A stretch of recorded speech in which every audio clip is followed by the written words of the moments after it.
Айыл өкмөтүндөгү достук серни айыл өкмөттөрүнө суу түшүп азыр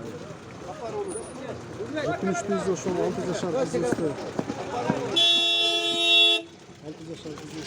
жоготуп алдык.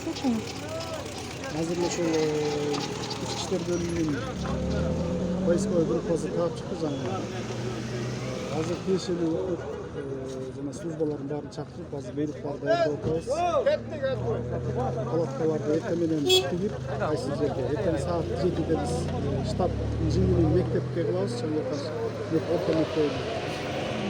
Бүт тиешелүү мамлекеттик кызматкерлердин службалар баары келип өз милдеттерин аткарат.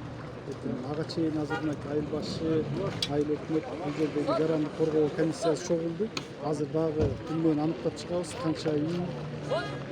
Азыр бир 10 чакты үйдө кыдырып чыктык. Үйлөрдүн ичине суу толуп калган. Айыл өкмөттүн айтымына караганда, өтө 300дөн ашык үйгө суу толуп калган. Эртең ошол пожарный службада келип, мотопомпа деп коет, ошол менен сууларды тартып, колдон келишинче бардык жардамдарды көрсөтөбүз. Күнү менен